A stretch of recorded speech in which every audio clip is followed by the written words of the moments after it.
Hello. Something I don't mention very often is I do happen to actually be a small scale pickup only nursery. And that is not something that I'm very open about saying. So that's kind of silly of me, huh? All these seed heads.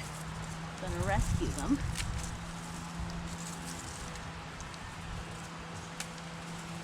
And right now I'm prepping up some bare root for flexible pickup time. So if you're going to sell bare root, a lot of times they get kind of expired before the customer makes their way around. So I have a way around that. Oops. One of those was the aster. This is an echinacea I'm trimming here. It happens to be underneath a bazillion aster and is now seeding all over the place, which will be nice in the spring. I'm going to be very happy to see those in the spring.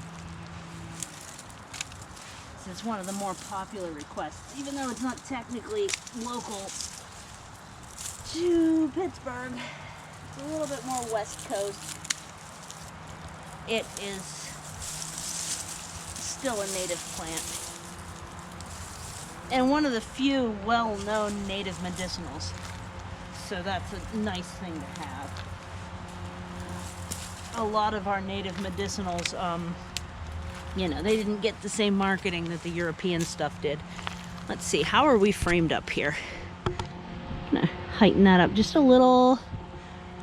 That should do it, okay.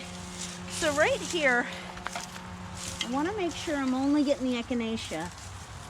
I am going to lift this plant and see how many roots are in the big echinacea. And however many more than I need are here are going to get replanted. And then hopefully there will be enough exposed soil that the seeds will take, because seeds only take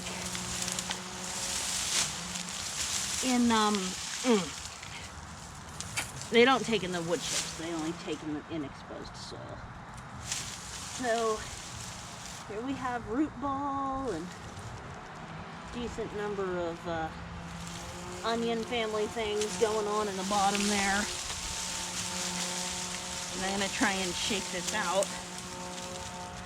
Alright, so that is the aster that I cut, which was a frost aster. Okay, so I can pot that up too. We got some frost aster runners in here too, but it's easy to tell. They're the purple ones,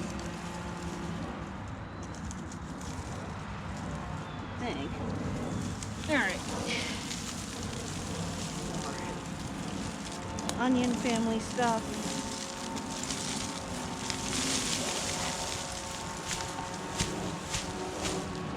More onion family stuff. Yeah, so I'm going to be real fascinated to see how much I can break this apart. I know that one of the ways that nurseries pull these apart is by soaking them in water, and I may have to do that. In fact, it's looking like I do have to do that.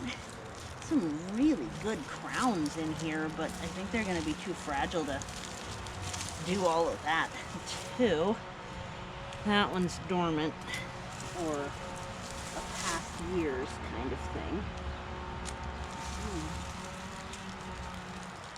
There's a lot of onion family stuff up in here, so I probably should be sorting those away, because they do have that invasive type of onion, but I've already started throwing them in, so I don't know. Maybe I'll have to sift them out.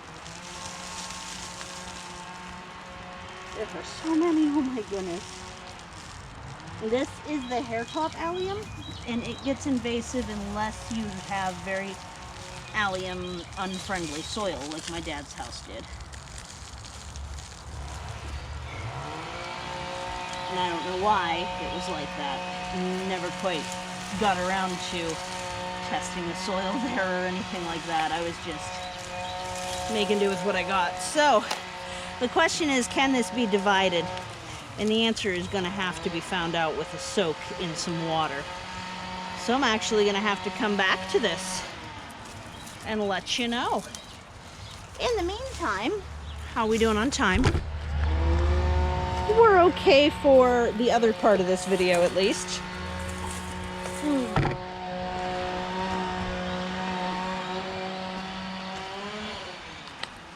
And that is packing out bare root. These are garlic. So 10 cloves of garlic is the order, and I think I'm just going to overdo it, honestly. So what I do is I put a thick layer of wood chips down in the bottom. It's at least a third of the pot.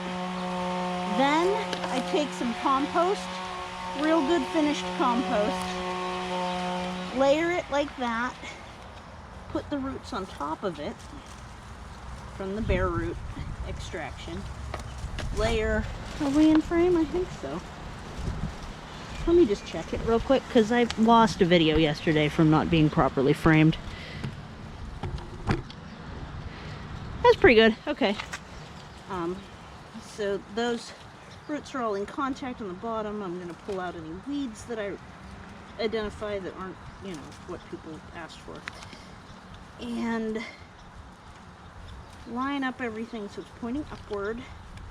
And in this case, I'm actually going to bundle all the stems of all these individual cloves together so that I can take this compost again and go around the outside edge.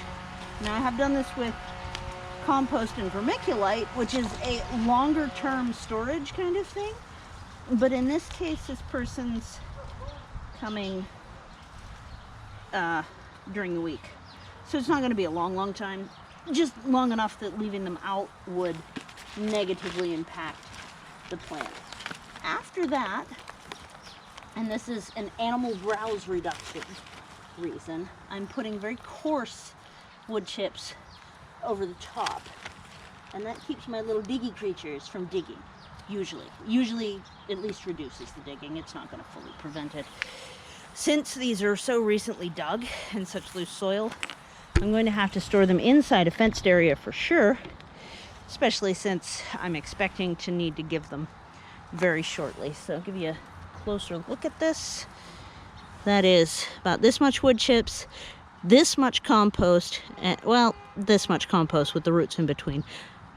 Wood chips, compost, root system, compost, wood chips. You can then water it in or not, depending on how dry it is, and that will store, I mean, honestly, indefinitely until it gets root bound.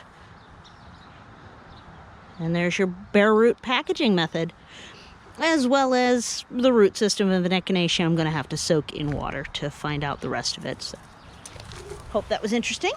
And I will, sorry for kicking the tripod. I will talk to you all guys later, and I hope you had a really good Sunday. Welcome to the Cliffside Backyard, and this is Permaculture. Take care. Bye.